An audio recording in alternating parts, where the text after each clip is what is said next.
Good morning. This is Lewis with Katy's Casita Closets. The very first thing you do is remove the door from the opening. You start at the bottom and hold the door and then take off the last screw, and that's the easiest way to get it off without damaging anything. And then the next step is to put the frames in the bottom of the closet. And I'll show you that in a sec. I mount the frames like this, and it helps to drill um, a little countersunk and then drill a little pilot hole that's a little bit smaller than the screw, and then it allows you to screw in easier.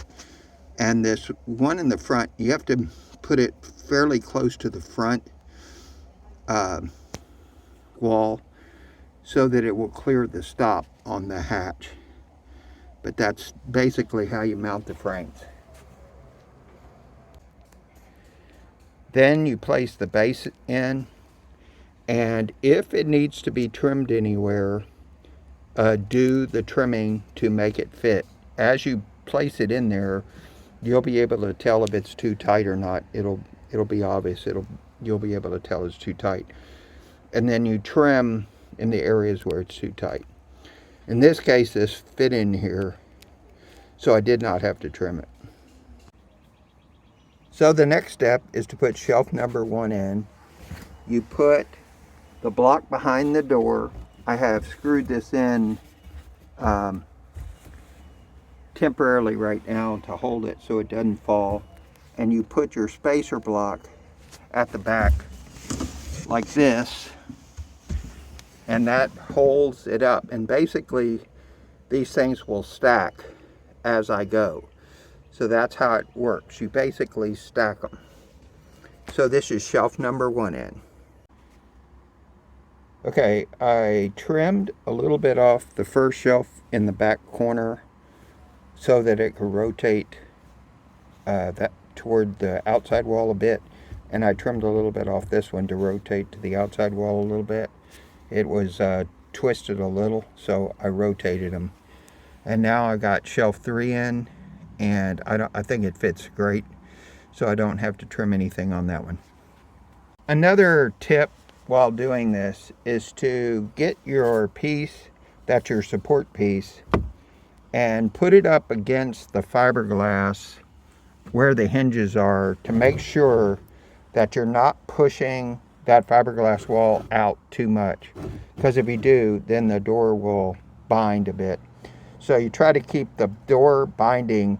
This particular Casita, the door was already binding when nothing was there. So there's something else going on with this particular one. But as I'm putting these in, it helps to check this to make sure you're not pushing it out a lot while you're doing it. And if you are, you need to trim it back a little bit so it's not pushing this fiberglass panel out.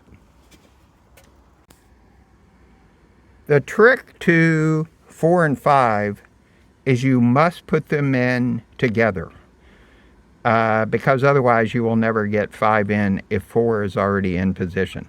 So you have to position them, you have to put them together, get your blocks flat, put the shelves in, and then you can start stacking them up. And that's how 4 and 5 are put in together.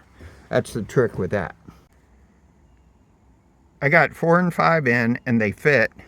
So now the next thing to do is put all of the pocket screws in the edges and in the face of this one.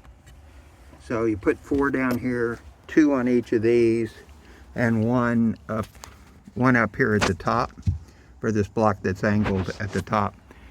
And then you put the support piece at the back.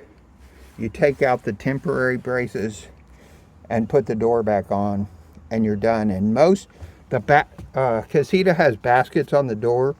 The basket will be in the way, so you actually have to lower the basket to make it work with the height of this shelf. So that's the only other thing you have to do.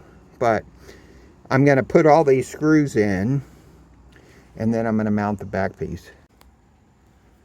Okay, I got The block screwed in behind the door. I put the support piece at the back and I screwed it in. Now I'm going to take out the temporary braces, and then I'm going to put the door back on. I'll have to take the basket off and put the door on and then relocate the basket. And then at that point, I am done. And when you first take off the door, the board at the back will fall off. And you need to take that board and you need to cut temporary stacking blocks. So you cut a 15, an 8, and 3 5.5-inch blocks, just like I have here. And you put them in about that position when you are stacking your shelves. And that will allow you to stack them and get them in position. And that's how you do it. So you cut that up, and then you have stacking blocks. If you ever need to remove the shelves, you do it in the exact opposite. You put the temporary blocks in, take out the support piece, and undo the blocks behind the door, and you can take them out. You take the top two off together, and you take the rest of them off individually.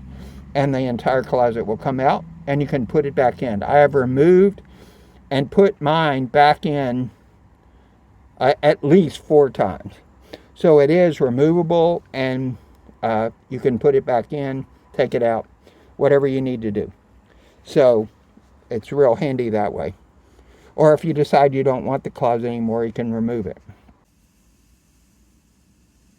One more thing to be aware of when you're finishing up the closet install.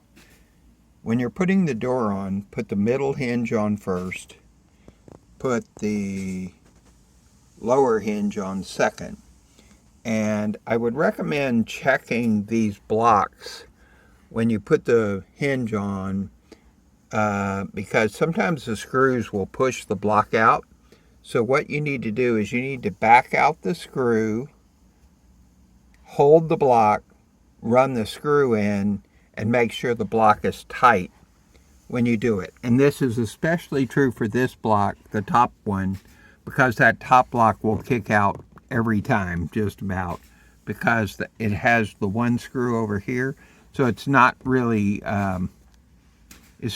tight to where that. So you back the screw out, run the screw in, then it holds the block in tight. The other thing is, put these blocks along the edge of the carpet. Run all your blocks along the edge of the carpet. That's where they get positioned at. You run them up, right up along the edge of the carpet, and you'll be in good shape. One more tip I have when you're installing your closet system is when you first start, before you take the door down, check and see how your door fits from the factory, how it fits from the factory when you start.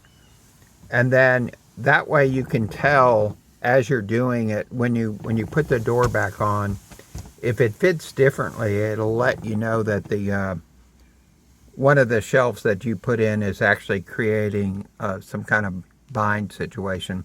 But some of the doors, even from the factory, are already binding. We find that to be true, but you need to look at it when you first start and try to get the door to be something similar when you're done. So that's the last tip. Thanks.